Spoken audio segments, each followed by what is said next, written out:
Bon dia a tots, benvinguts i moltes gràcies. Eso es todo lo que voy a decir en catalán, lo siento, no doy para más. No está entre los idiomas que hablo, ni siquiera en la intimidad, así que lo voy a evitar. Un placer estar aquí, vengo a hacer supuestamente una ponencia inspiradora sobre liderazgo, ¿ya? Entonces quiero hacer un par de puntualizaciones, ¿ya? Porque esto de ponencia inspiradora a mí ya me preocupa. Si alguien piensa que vamos a hablar de liderazgo en el sentido de venga, vamos, que puede, va, todos juntos, vamos a subir el Everest a la pata coja y ese tipo de cosas, no voy a hablar de eso, ¿ya? Y si alguien está preocupado porque pudiese hablar de esas cosas, que se quede tranquilo porque justamente lo que vengo es a ofrecerles una mirada de liderazgo que va en contra de todo eso, ¿ya? De hecho, se distancia radicalmente de todos esos planteamientos de el líder, tú que lo puedes, créete el cuento, etcétera, etcétera, ¿ya? Bueno, de hecho ya se lo cuento, ya que estamos empezando.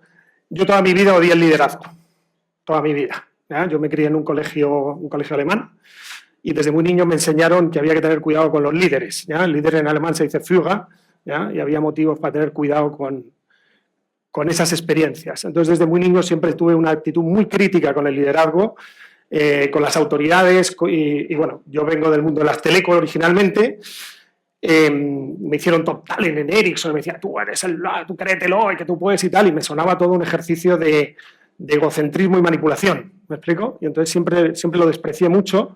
En el Instituto de Empresa también me vendieron el mismo cuento, y hasta que un día, después de trabajar en una fundación, quería juntar la tecnología y el ámbito social, me fui a Harvard, a la Escuela de Políticas Públicas, y encontré un modelo de liderazgo, y ahí me cambió. Llevo 20 años hablando de esto, después de haberlo odiado toda mi vida, ¿ya? No espero que estas charlas sea una epifanía para nadie, ¿ya?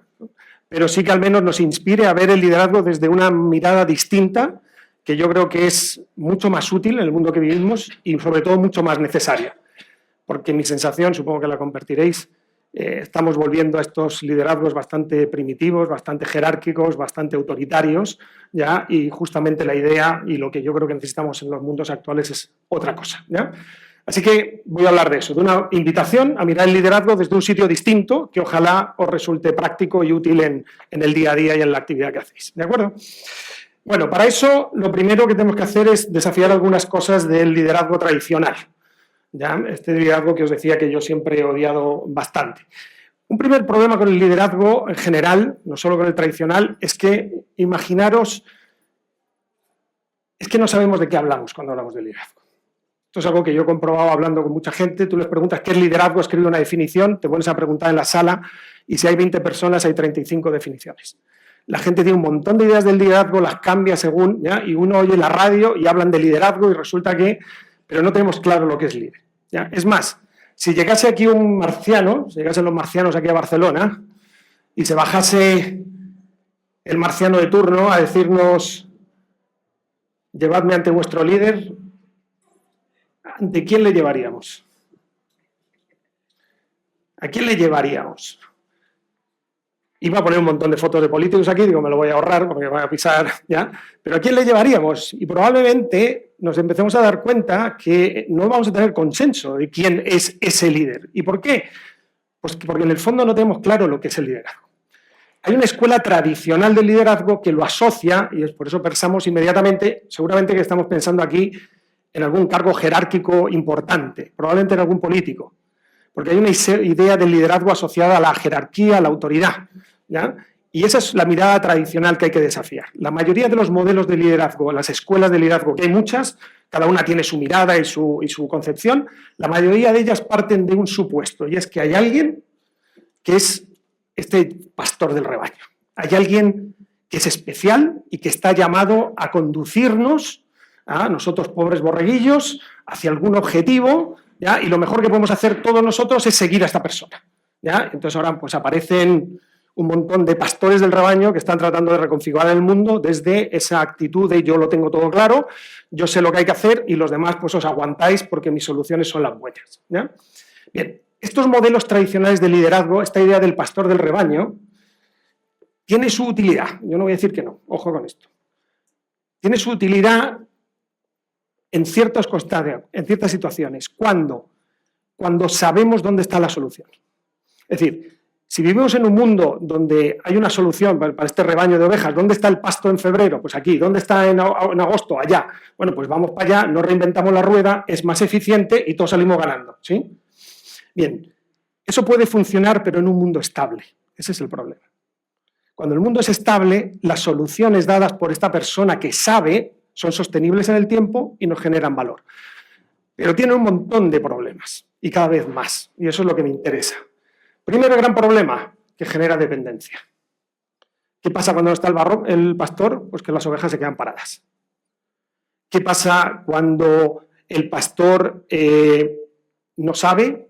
Los demás no opinan. ¿Qué pasa con la diversidad del grupo y la inteligencia colectiva que hay en el grupo? Desaparece. ¿Por qué? Porque tenemos que ser ovejas. Hay un pastor y los demás lo que estamos llamados es a seguir a esa persona. ¿Me explico? Cuando esta persona falla, cuando esta persona no nos da lo que esperamos, este famoso pastor, entonces aparece la contradependencia, la pataleta. Y entonces empezamos a quejarnos, y empieza esa frase, es que no te hay líderes, hay que hay una crisis de liderazgo, es que falta ya los políticos, los no sé qué, ¿ya? Pero en el fondo es resultado de lo mismo. Dependemos tanto del pastor que cuando el pastor no está, estamos perdidos. Y eso es un tremendo problema, porque anula la diversidad, anula la iniciativa, anula el empoderamiento, anula la inteligencia colectiva. ¿Me estoy explicando? Entonces, estos modelos en un mundo estable podrían funcionar, pero en el mundo actual, con los cambios acelerados, en este mundo VUCA, Bani o como queráis llamarlo, donde no sabemos para dónde vamos, ¿ya? Que no sabemos dónde está el agua y que el agua además cambia de lugar, ¿ya? Entonces, seguir a un pastor que dice, seguidme, que yo sé dónde está el agua, cuando el agua está cada 6 horas, está en un sitio distinto y ahora llega el DeepSeek y resulta que el agua se ha ido para China cuando estaba en California, ya, pues de repente ya no sabemos qué hay que hacer. Entonces, en un mundo en cambio acelerado, el pastor de rebaño que se arroga esa capacidad de yo sepa dónde hay que ir, es un tremendo problema. Genera dependencia y además no ofrece soluciones justamente en entornos en cambio. ¿Qué necesitamos? En mi opinión, necesitamos mucha más inteligencia colectiva. No podemos depender ya de personas muy inteligentes, pero que tienen una perspectiva muy sesgada, muy particular, muy condicionada, ya incluso con Asperger, sabéis de quién estoy hablando, ¿no? Imagino, que está convencido de lo que hay que hacer, ¿ya? Y los demás tenemos que aguantarlo, ¿ya? Cuando los demás probablemente tenemos una diversidad de miradas, de experiencias, de conocimientos, de intereses, también muy legítimos y también muy inteligentes, que integrados podrían ofrecer soluciones mucho más constructivas, y de eso es de lo que se trata, ¿ya? Pero necesitamos sobre todo que el liderazgo lo que genere es empoderamiento, no dependencia. Necesitamos justamente que esas capacidades diversas emerjan para encontrar soluciones que generen progreso colectivo y no para implementar las soluciones de algún iluminado que se cree pastor y nos considera a los demás ovejas. ¿Me estoy explicando? Porque yo no me considero oveja. No quiere decir que no sea capaz de seguir a gente, pero no me gusta que haya personas que definen ya las soluciones y que los demás de alguna manera pues tengamos que aceptar lo que sea, ¿ya? Bien, por lo tanto, la propuesta que yo les voy a hacer, esto es una invitación, este modelo que a mí me sirvió y que espero que a ustedes les den también algunas, lo de ustedes, porque como vivo en Chile, uso todo el tiempo lo de ustedes, algunas ideas, es que en un mundo en cambio acelerado lo que tenemos que hacer es pasar de esta idea del individuo con la solución, que es lo que se asocia al liderazgo, el que sabe, el que hay que seguir, el que cree que sabe y los demás le tienen que seguir, del individuo con la solución a planteamientos donde tengamos un colectivo que enfrenta un problema. Este es un cambio de paradigma en la forma de entender el liderazgo, ¿ya? Y que, como digo, creo que es mucho más útil en un mundo donde cada vez tenemos más problemas, donde cada vez hay más cambios, donde cada vez el entorno es menos predecible, es más ambiguo, etc. Necesitamos pasar del individuo con la solución al grupo que enfrenta problemas. Por lo tanto, el liderazgo no es decirle al grupo lo que tiene que hacer, sino decirle al grupo los problemas que hay o confrontar al grupo con esos problemas para que entre todos, desde el empoderamiento y la inteligencia colectiva, seamos capaces de traer alguna solución. ¿Esto es un enfoque buenista en el sentido de que todo buena onda, juntos vamos a encontrar la solución? No. Es un enfoque donde justamente las diversidades van a tener que llegar a algún acuerdo para generar algo que podamos conseguir un progreso colectivo. Y eso no es necesariamente fácil, ni es buena onda. Muchas veces implica justamente tensiones y conflictos, pero justamente de ahí, de ese conflicto, es donde emergen las nuevas ideas y no las que impone alguien que se cree superior. ¿Me explico hasta ahí? ¿Se entiende este cambio de paradigma? Porque es que estamos muy presos de esto. Esto es lo que tradicionalmente se ha hablado y cuando hablamos de liderazgo lo llevamos inmediatamente a este individuo. Entonces yo les voy a dar una alternativa que se basa en este cambio de paradigma, ¿ya? Y es este modelo de liderazgo adaptativo. Esto es de un profesor de Harvard que se llama Ronald Heifetz, que lo ha desarrollado desde hace muchos años y que, como digo, a mí me tocó ir a su clase porque era obligatorio, yo no quería ir, pero me obligaron a ir y, bueno, esto fue hace 20 años y aquí estoy hablando de estos temas. Así que, bueno, a mí me hizo sentido, espero que a alguno le genere alguna inquietud también. Este modelo creo que es bastante sencillo de entender, se aplica a cualquier cosa, pero no es fácil de usar, ¿ya? Pero las distinciones, que es de lo que vamos a hablar aquí en este ratito que tenemos, creo que son fáciles y aclaran mucho. La primera distinción es que hay desafíos, los grupos humanos enfrentamos dos tipos de desafíos. Hay unos que él llama técnicos, no porque tenga que ver con la tecnología, sino porque hay una técnica, una manera de resolverlo. El grupo que enfrenta el problema ya sabe lo que hay que hacer, ¿ya? No sé, por ejemplo, en las organizaciones, oye, hay que pagar facturas de proveedores, hay que hacer una transferencia, hay que hacer un contrato de no sé qué, hay que contratar a alguien para que limpie el edificio, lo que sea. Eso es técnico. Entonces, esos problemas, cuando los tenemos que enfrentar, vamos a tener una solución que ya se conoce, ¿verdad? Vamos a tener un conocimiento disponible y va a haber expertos. Entonces, ¿qué tenemos que hacer los demás? Pues delegar esas tareas a los expertos. Y de esa manera ellos aplican sus procesos, sus recursos y consiguen resultados. ¿Y qué es lo que queremos? Que sean lo más eficientes posibles. Esto es lo que aquí nosotros en este modelo llamamos gestión. Es una distinción, es una definición de este modelo. Gestión es en el mundo de lo conocido y es dar resultados, dar soluciones eficientes a problemas conocidos. ¿De acuerdo? Entonces la línea va a ser recta. Aquí es donde el pastor del rebaño hace sentido. ¿Sales? Le pasas el problema al que sabe y él lo resuelve. Oye, mándame estas facturas y resuélveme la contabilidad. Pues se lo pasas al departamento y tú no tienes que meterte en eso. ¿Ya? Tú eres borreguillo, pero está perfecto. ¿Por qué? Porque es eficiente. ¿Ya? La cuestión es que hoy en día, y cada vez más, lo que empezamos a encontrarnos son problemas que no son conocidos. Cada vez más enfrentamos situaciones donde el grupo que enfrenta la solución no sabe lo que hay que hacer. Tiene que aprender. Tiene que encontrar una manera de avanzar y de progresar. Y eso, en el mundo de la incertidumbre, no se puede hacer en línea recta. Se tiene que hacer a base de prueba y error, de aprendizaje, de aceptar el fracaso. Esto es propio, aquí se producen fracasos, porque tratamos de avanzar y no lo conseguimos. Entonces, aquí ya no estamos hablando de problemas como pagar facturas. Aquí estamos hablando de qué hacemos con el calentamiento global, qué hacemos con temas de diversidad, qué hacemos con los temas medioambientales o qué hacemos con temas de crecimiento en nuestra organización, qué hacemos con un cambio cultural, qué hacemos si introducimos una nueva tecnología, porque en esos espacios donde no hay un consenso, la gente va a decir, oye, yo creo que hay que hacer esto, y el otro dice, yo creo que hay que hacer lo de más allá, y van a empezar a aparecer facciones. Y estas personas tienen legítimamente distintos intereses, hay diversidad de perspectivas, y de esa diversidad puede salir algo maravilloso, pero hay que ser capaces de gestionar esto en un proceso de incertidumbre. Si lo conseguimos, tendremos un aprendizaje y, por lo tanto, un progreso. Algo que antes no sabíamos hacer, ahora ya sabemos hacerlo. ¿Ya? Antes, como organización, funcionaba muy bien porque éramos como 15 personas. Ahora somos 60. ¿Eso cómo lo manejamos? No, es que hay que poner proceso, hay que poner jerarquía, no, yo no quiero poner eso, que se pierde la mística. Y empiezan los problemas. Bien, eso es normal, es natural, es propio de este tipo de desafíos. Movilizar un grupo para que enfrente estos desafíos, a eso sí lo vamos a llamar liderazgo. Entonces son distinciones muy sencillas. En el mundo conocido se gestiona, en el mundo de lo incierto se lidera. Y liderar es movilizar a un grupo para que enfrente problemas nuevos y genere progreso, que creo que es la definición, bueno, ahora la pongo. Entonces tenemos la zona conocida y aquí aparece la gestión. Y tenemos la zona de incertidumbre y acá aparece el liderazgo. Y luego está ya la zona de pánico y eso ya es gestión de crisis, esa es otra historia. ¿Me explico? Pero en principio, en el día a día, nosotros tenemos mucha gestión y cada vez más tenemos liderazgo. ¿Por qué? Porque cada vez vivimos en un mundo más incierto, más cambiante.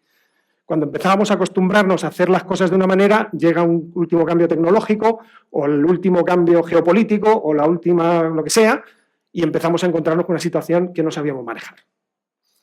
Ejemplo, de esto el COVID. Hoy en día, cuando llegó el COVID, nosotros vivir en la incertidumbre de una pandemia encerrados en casa no sabíamos lo que había que hacer. Ahora, desgraciadamente, hemos aprendido, ¿ya? Entonces, entre comillas, hemos progresado. Si mañana viniese otra pandemia, estaríamos mucho mejor preparados. ¿Me explico lo que quiero decir? Pero cuando digo progreso, quiero decir que somos capaces de manejar problemas nuevos que antes no podíamos manejar. No quiere decir que lo disfrutemos. Yo no quiero encerrarme de nuevo, pero si habíamos capaces. Por ejemplo, el tema de las teleconferencias. Para mí, hace 4 años, hacer una charla online era absolutamente imposible. Hoy en día las haces todo el tiempo. Se ha vuelto técnico, lo que era adaptativo. Hubo un periodo y hemos pasado a aprender. Ha habido progreso en ese sentido, ¿ya? Entonces tenemos aquí la gestión y aquí el liderazgo. Y en este ámbito de la incertidumbre, como decía antes, aparecen facciones. Aparecen personas que dicen, ¿sabes qué? Hay que hacer algo con el cambio climático. Aquí tienes a Greta Thunberg, por ejemplo, ¿ya? Y hay que hacer algo radical. Y luego están aquí los que dicen, no, esto lo resuelve la tecnología, es cuestión de tecnología y lo arregla. Otros dicen, no, esto es cuestión de políticas públicas. Otros dicen, no, esto es cuestión del mercado, hay que hacer incentivos para que el mercado lo resuelva. Y hay otros que dicen, Donald, por ejemplo, que cambio climático. Si no hay cambio climático, no hay nada que hacer. Entonces, cuando encontramos desafíos adaptativos, vamos a tener conflicto. Porque la diversidad genera conflicto. Entonces, integrar la diversidad es cuando aparece el valor de la diversidad.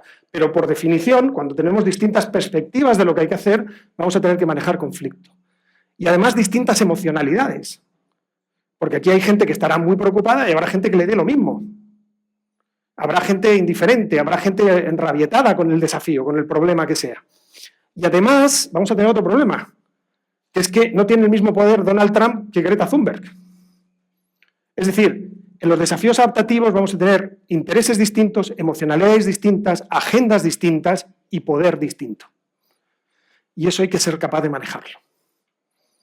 Eso es la complicación del ejercicio del liderazgo. ¿Me explico? Requiere habilidades radicalmente distintas de gestionar lo conocido. Y es ahí donde necesitamos cada vez más desarrollar estas habilidades, porque el mundo nos lleva cada vez más a estos espacios de incertidumbre. Estos son algunos síntomas de vivir en un espacio desconocido y de estos conflictos que aparecen con las facciones. Echarle un vistazo rápido, pero os vais a fijar que esto es bastante común. De hecho, podríamos hacer una encuesta para ver quién no tiene alguna, porque lo normal en una organización es que tenga todas, ¿ya? O casi todas. Y esto es propio de tener diversidad de opiniones, de no saber qué hay que hacer, de que uno tiene una agenda legítima, el otro tiene otra agenda también legítima, ¿ya? Y empezamos a darnos cuenta que hay algo que no sabemos resolver. Entonces, cuando tengáis estos síntomas, empezad a pensar qué desafío adaptativo tenemos en lo que el grupo no tiene consenso de cómo habría que resolverlo. Y qué aprendizaje tenemos que hacer desde la diversidad legítima de perspectivas para poder progresar, ¿ya? Pero esto cada vez lo tenemos más, porque el mundo en el que vivimos cada vez nos lleva más hacia lo incierto, ¿sí? Bien, aquí está la definición, ese es Ronnie, cuando es más joven. Es simplemente el ejercicio de movilizar un grupo para que enfrente un problema difícil. En este sentido, un problema difícil es uno que no tiene solución, por eso es difícil, y que prosperen. Por eso este modelo de liderazgo es un modelo ético. Si no hay progreso, no es liderazgo, es manipulación. O sea, hacer que un grupo enfrente un problema para que al final llegue a la conclusión que tú quieres y tal, esa movilización no es liderazgo. El liderazgo aquí tiene que generar un progreso para todos los involucrados. Y eso no es nada fácil. La mayoría de la gente prefiere pensar en el liderazgo como algo que no tiene componente ético, puede ser bueno o puede ser... Hay buen liderazgo y mal liderazgo, no. Aquí en este modelo tiene una componente de progreso. Y si no genera progreso, no es liderazgo. ¿De acuerdo? Por lo tanto, Hitler no era un líder, ¿ya? Porque no genera progreso al sistema, ¿no? Sino que le preguntan a los judíos, a los discapacitados, cómo lo vieron ellos. Y estas son las distinciones aquí resumidas que les estoy haciendo. En una organización todos tenemos algún tipo de autoridad. Autoridad aquí no lo estoy asociando con autoritarismo ni nada negativo. Es un poder que tenemos, que puede estar formalizado o no. Ya, puede ser presidente, presidenta, puede ser el junior que acaba de llegar, recién contratado, puede ser la persona que limpia los baños, me da lo mismo. Todos tienen un rol de autoridad en la organización, están autorizados para algo. Y unas veces nos encontramos problemas técnicos y los gestionamos. Y otras veces nos encontramos desafíos adaptativos y tenemos que ejercer liderazgo movilizando al grupo. Entonces tenemos un rol, pero dos actividades, dos habilidades, que son distintas y que requieren habilidades muy distintas y competencias muy distintas. Yo siempre digo, los futboleros, yo soy futbolero, que esto es como el futbolista o la futbolista, y hay veces que viene la pelota rasa y chuta, y hay otras que viene alta y cabecea. Pero yo no confundo chutar con cabecear con futbolista. ¿Me estoy explicando? Son tres cosas distintas. Entonces, cuando yo empiezo a distinguir eso, me empiezo a dar cuenta de lo que suele pasar muy a menudo, que es el gran error, que tratamos de gestionar problemas adaptativos. Tratamos de hacer una Gantt para innovar. Nos dan un proyecto que tiene una serie de hitos que tenemos que cumplir cuando las personas con las que trabajamos viven un cambio continuo, entonces tú necesitas una flexibilidad, pero ese fondo que te da, ¿no?, te obliga a gestionar. Dices, pero es que yo no estoy gestionando. Estamos aprendiendo para encontrar el valor de las personas que reciben esto, estamos al servicio de ellas, está cambiando, lo que pasaba hace un año no pasa hoy, pero tú me dices que como me has dado el fondo tengo que cumplir A, B, C y D. Y no puedo. ¿Les pasa esto? Esas tensiones son justamente porque queremos gestionar desafíos adaptativos que requieren una forma distinta de aproximarnos. Por ejemplo, para que me gusta esta analogía, un hijo adolescente o un bebé, ¿es un problema técnico o adaptativo? Adaptativo, sí.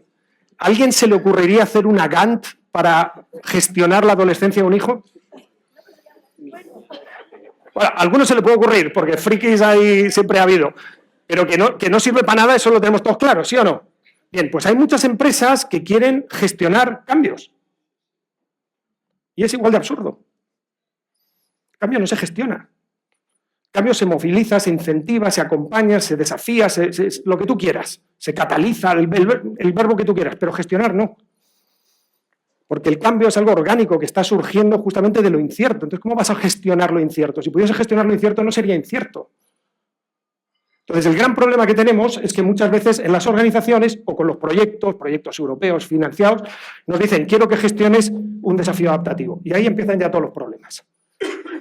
O lo mismo, quiero gestionar un cambio cultural o una integración de la gente nueva o intergeneracional o lo que sea. No se puede gestionar, se puede hacer muchas cosas, hay que liderar. Es una actividad distinta. Entonces, fíjense aquí las herramientas que necesitamos en un lado y en el otro. Aquí hace falta conocimiento experto. Hay que saber, ¿ya? Resolutividad. Aquí queremos ser eficientes, queremos darnos prisa.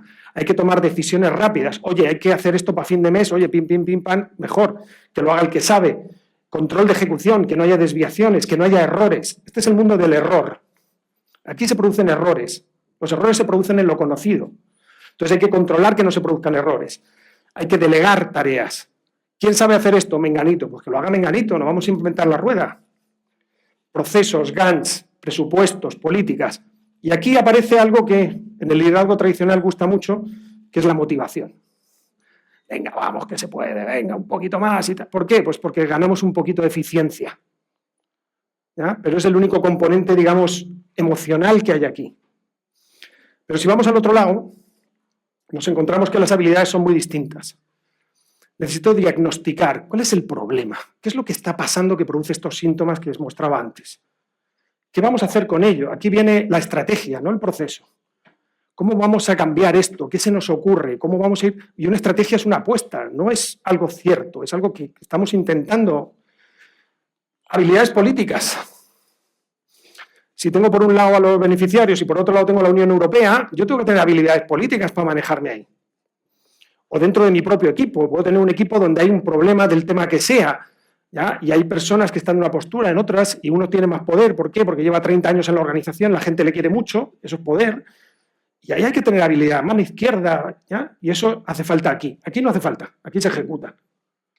Inteligencia emocional. La gente va a estar en posturas emocionales muy distintas. Tú mismo te vas a sentir en la incertidumbre. No puedes manejarlo sin inteligencia emocional. Resiliencia, porque ahí, como os decía, se produce el fracaso. Aquí se producen errores. Aquí se producen fracasos. Resultados inesperados. Por eso hablamos de que fracasa una estrategia o fracasa un matrimonio. ¿Ya? Son desafíos adaptativos. La agilidad entra ahí en juego, manejo de conversaciones difíciles. Aquí los temas no son fáciles, hay disenso, no estamos de acuerdo, es parte de, es de donde podemos crear, pero hay que saber manejarlo. las narrativas que le dan sentido a la incertidumbre, que dan sentido de propósito, que transmiten valores, y aquí la inspiración. Aquí sí, la inspiración en el sentido, ¿cuál es ese futuro de progreso que nos podemos imaginar que nos lleva a enfrentar todas las dificultades que tiene esto? Pues sería ideal que esto fuese fácil, pero no es fácil. Y por eso no lo hacemos, entre otros motivos. Y esa es la última parte que les quiero comentar. Habiendo explicado estas distinciones, uno de los problemas que tenemos es que hoy en día cada vez necesitamos más liderazgo. ¿Por qué? Porque cada vez enfrentamos más situaciones inciertas, difíciles, desconocidas, en las que todos estamos o deberíamos involucrarnos y aportar desde la inteligencia colectiva y la diversidad de perspectivas para crear algo que podamos decir todos, oye, ¿sabes qué? Hemos progresado. Ojo, no estoy diciendo que el progreso sea justo, ni equitativo, ni igualitario, no, estoy diciendo que la gente diga, oye, mira, sé lo que hay que hacer y lo acepto. Si llegase una nueva pandemia, sé más o menos cómo manejarme con mi familia, encerrados en un espacio, ¿ya? No es que sea magnífico, pero algo hay, ¿ya? Entre todos hemos encontrado alguna forma de hacer, bueno, los que la encontraron, otros no pudieron. Pero la cuestión es que más allá de que tengamos todos cada vez más necesidad de ejercer liderazgo en cualquier ámbito, también hay una relación entre el liderazgo y el cargo que ocupamos en la organización. ¿Ya? Es decir, a medida que vamos subiendo en la organización, que es este eje de aquí abajo, si yo voy ascendiendo en la organización, va cambiando la cantidad de técnico y de adaptativo que recibo. ¿Sí? Cuando ustedes empezaron a trabajar, la primera vez que empezaron a trabajar, ¿qué tipo de trabajo les dieron? ¿Técnico o adaptativo? Técnico, 100%. Cuando tú llegas nuevo, te dan 100% técnico. Rellena el formulario de no sé qué. Para ti es nuevo, pero para la organización es conocido. ¿Sí? Y por eso te lo delegan a ti. Entonces, al principio, 100% técnico y, por lo tanto, 0% adaptativo. Es decir, 100% técnico y adaptativo, que es el otro eje, 0. ¿Qué pasa cuando asciendes? Que empieza a incrementar lo adaptativo. Aquí, de repente, te hacen jefe de equipo y ahora ya tienes a 5 personas a tu cargo. 5 personas que además están enfadadas contigo porque ahora que eres jefe ya no eres como antes, que eras coleguilla, ¿ya? Entonces ya el primer desafío es cómo manejas la autoridad. Luego empiezan los problemas entre el equipo, luego hay uno que se da de baja, otro que está enfermo y hay que hacer sustitución y resulta que no nos da tiempo y ahora tenemos que hacer una sobrecarga y eso ya es adaptativo. ¿Suena? Pero lo haces más o menos bien y te ascienden. ¿Y qué pasa? Porque ya no tienes 5 personas, tienes 15 personas y amplían esos problemas. Pero además te dicen, oye, es que además quiero que hagas una estrategia del área. Y eso ya es adaptativo, porque ya estás en la incertidumbre. ¿Qué va a pasar en los próximos 2 años? Entonces, a medida que uno va ascendiendo en una organización, la cantidad de temas adaptativos va aumentando. Y si llegas arriba del todo, sobre la mesa vas a tener todos los problemas adaptativos posibles. Cómo funciona la organización, qué pasa con la cultura interna, qué hacemos con la selección de gente, qué pasa que hay rotación, qué pasa que hay gente que está deprimida, oye, que aquí hay un tema de género, oye, que hay un problema de integración de no sé qué, oye, que hay un problema con los beneficiarios, cuidado con los políticos, mira que ha cambiado el político, ahora no sé qué, que resulta que la Unión Europea ahora no sé cuánto. Entonces, todo eso son problemas adaptativos. Entonces, a medida que uno asciende, cada vez tiene más carga adaptativa. Y por eso, hay estudios, creo que era el 76% de la gente, cuando le ascienden, siente que no está capacitada para el puesto. ¿Por qué? Porque tú inconscientemente sabes que en un cargo más alto todo se vuelve más político. Y no estoy hablando político en el sentido negativo, político en el sentido de distintos intereses que hay que saber manejar y distintos niveles de poder. Y cuando te ascienden, se siente esa angustia, ese síntoma de la impostora, del impostor, diciendo, joder, ¿qué voy a hacer yo en este cargo? Porque la carga política aumenta. ¿Y nos preparan para ello? No. De hecho, ¿por qué nos ascienden? Porque somos buenos técnicos. Entonces, como eres buen programador, te hago de jefe de programadores, del equipo de programación. Y tú lo que eres bueno es programando, que eso es técnico, pero manejando a ese equipo no eres bueno. Pero te ascienden por las competencias que vas a tener que dejar de usar. ¿Se ve lo absurdo? Y gente muy buena en eso, que no asciende porque no es buena programadora. Digo, pero es que en ese cargo no va a volver a programar, ¿qué más te da? Pues no. Entonces, nuestra valoración de las personas está en lo técnico. Y a medida que ascendemos, nos encontramos con lo adaptativo. ¿Qué tendríamos que hacer? Pues muy sencillo, delegar lo técnico. Tú asciendes, vas delegando lo técnico, te vas centrando en lo adaptativo y tienes una carga de trabajo, esta es la suma de las 2 curvas, razonable. ¿Cuál es el problema? ¿A quién le resulta fácil delegar? Es complicado, ¿sí o no? Suele costar. Entonces, ¿qué hacemos? Pues que en vez de delegar lo técnico, hacemos micromanagement y nos seguimos metiendo en todos los charcos. Y seguimos revisando el informe y nos metemos en esto y respondemos a todas las dudas y la gente viene a preguntarnos. Y entonces, ¿qué le pasa aquí al acumulado? Pues que se dispara. Y aquí es cuando empiezas a tener, no tienes tiempo para ti, tienes que trabajar el fin de semana, empiezas a tener problemas de estómago, insomnio, pastillitas, problemas de relaciones con tu pareja, tus hijos, mándame una foto que creo que has cambiado últimamente, ese tipo de cosas, ¿sí o no? ¿Por qué? Porque nos metemos en los charcos técnicos, seguimos supervisando, haciendo micromanagement, pero es que además el plato se nos va llenando con lo adaptativo. Con lo cual asciendes y cada vez tienes menos tiempo para ti. ¿Os suena esto? Bien, la gente ha encontrado una solución falsa, pero una solución a este problema, que es, dado que no voy a dejar de delegar, lo que hago es evadir lo adaptativo. Me hago el loco. Entonces estoy revisando el Excel en lugar de estar hablando que por qué hay ese mal rollo en el trabajo. ¿Pero por qué? Porque el Excel sé hacerlo y lo otro no tengo ni idea, entonces pues me dedico a lo que sé. Y esto da un acumulado muy razonable, ¿sí o no? ¿Cuál es el problema? Que a mediano plazo no es sostenible. Que si no enfrentamos los problemas de base que hay en la organización, los síntomas que veíamos antes, esos problemas crecen y crecen y cada vez hay más. Entonces, como estuvimos evadiéndolos, pues al final tenemos un problema organizacional. Sí, está muy bien hecho el informe, pero la mitad de mi equipo se ha ido porque no aguanta más el ambiente que hay, el clima, la tensión, el no sé cuántos. Sí, el informe está check, lo revisaste 7 veces el fin de semana, pero no tuviste ni 5 minutos para entender qué estaba pasando en la organización. ¿Os suenan estas cosas? Son muy comunes, pasan en todas las organizaciones, no es que sea propio de este sector. Bueno, ¿por qué pasa esto? Y con esto terminamos. Causas del micromanagement.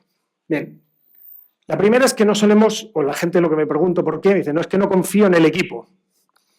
Bien, si no confías en el equipo tienes un problema adaptativo. ¿Por qué tienes ese equipo? ¿Cómo lo seleccionaste? ¿Cómo lo has formado? ¿En qué medida les has devuelto el trabajo? ¿Has permitido que ese equipo sea potente? ¿O cuánto has generado dependencia porque tú has sido pastor? Claro, o sea, yo voy de pastor y luego me sorprendo que los demás se vuelvan ovejas. Lo raro sería que se volviesen gatos. ¿Me explico? Pero claro, si yo soy pastor, requiero de ovejas. Entonces digo, sí, yo quiero gente con mucho talento para que haga lo que yo les digo. Que es lo que suele pasar muchas veces, ¿ya? Entonces, un primer gran problema es que no confío en el equipo y además necesito controlarlo. Porque como yo, nadie. Nadie hace ese informe como lo hago yo, ¿sí o no? Nadie hace las cosas con esa calidad. Entre otras maneras, entre otros motivos, porque no sé hacer pedidos. Yo me imagino que el otro me está leyendo la mente y lo va a hacer como yo quiero.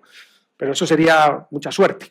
Entonces, un gran primer motivo es, bueno, tiene que ver con el equipo y la necesidad de control. Pero también tenemos presión de arriba. Quiero resultados. Entonces, ¿qué hacemos? Nos vamos a lo técnico que nos da la sensación de control, de estar avanzando, pero en el fondo no está resolviendo el problema de fondo. Tenemos culturas organizacionales muy cortoplacistas. ¿Ya? No es el caso, creo, aquí tanto, pero yo, cuando trabajo con gente de empresa privada, hay muchas veces los indicadores al mes. Entonces, un problema adaptativo que requiere 4 o 5 meses no me interesa. Lo mismo en la política. ¿Para qué me voy a meter en problemas adaptativos que van a generar progreso a 6, 7, 10 años cuando la reelección es dentro de 2 meses? No me interesa. ¿Ya? ¿Qué más? Que hemos tenido éxito como gestores. Si nos ascienden por ser buenos gestores, no vamos a dejar de serlo. Me decía Bill Clinton que no hay nada más difícil que dejar de hacer lo que hacemos bien. Y si nos has ascendido porque somos buenos gestores, pues queremos seguir siendo gestores. Y además, eso nos da poder. Poder, autoridad, sabemos, somos autoridad experta, no estoy hablando de autoritarismo ni jerarquía, estoy diciendo, yo soy el experto, la gente me viene a preguntar a mí, ¿ya? Entonces yo no quiero renunciar a eso, no quiero dejar de demostrarle a mi grupo que yo soy competente, porque además mi grupo me valora por eso. Y además, toda nuestra educación es para convertirnos en gestores. No sé si se han fijado. Desde que entramos en el colegio, que por eso decía Ken Robinson que el colegio mata la creatividad, porque nos lleva de lo adaptativo, que es el juego, a la educación, que es lo técnico. Dado el problema tal, aplica la solución conocida y llega al resultado. Si lo consigues, si eres eficiente, sin errores, te doy buena nota.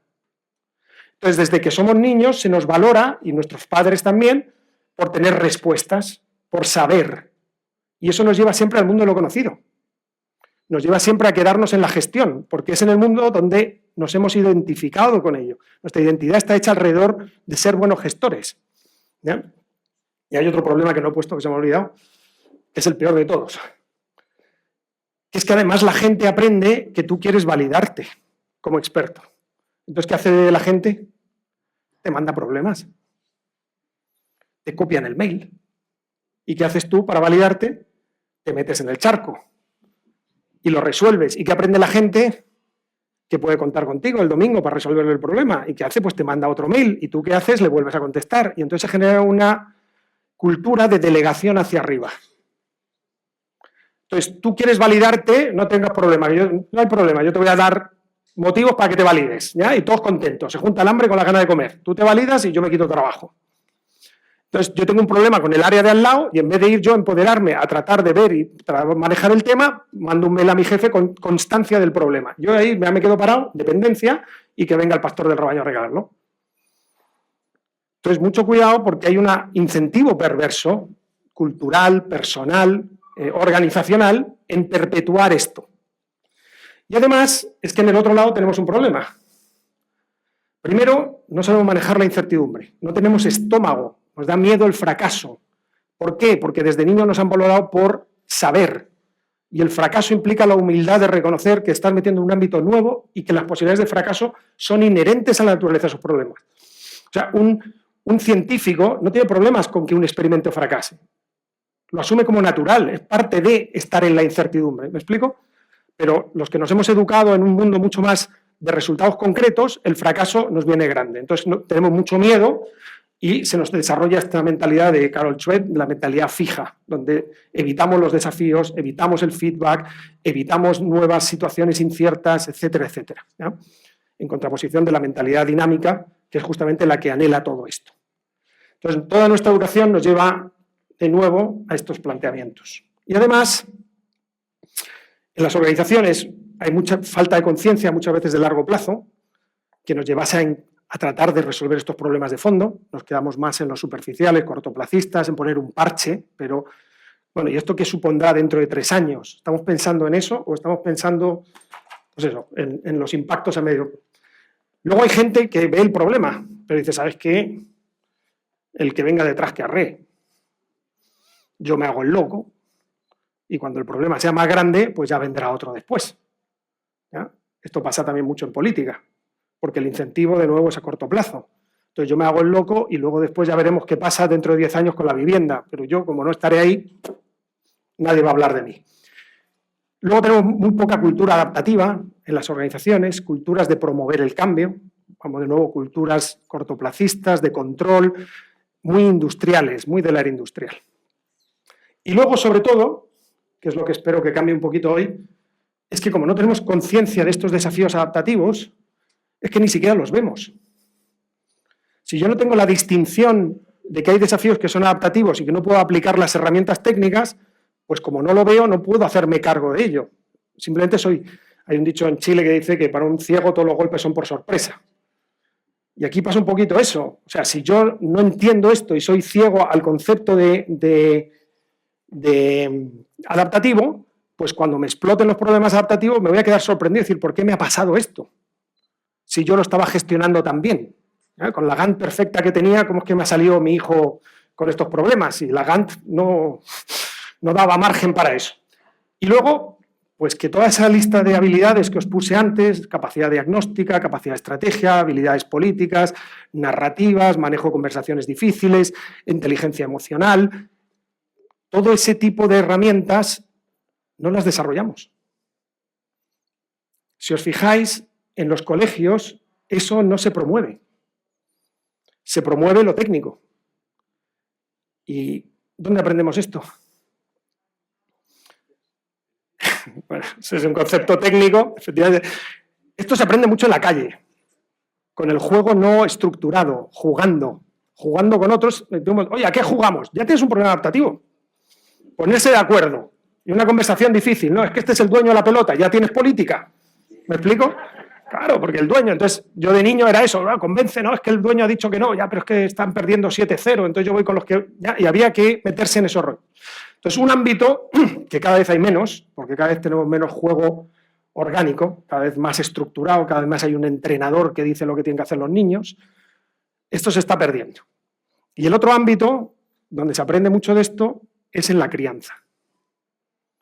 En la crianza se aprende mucho del manejo de todas estas habilidades. Situaciones de incertidumbre, distintas posturas, tú opinas una cosa, tu pareja otra, tus suegros otra, tus amigos otra, los vecinos otra, tenéis que poneros de acuerdo, ya hay un montón de situaciones de fracasos, que crees que va a salir perfecto y no, ya hay un montón de juego de resiliencia, de manejo emocional, de conversaciones difíciles, de conciencia del rol que juegas.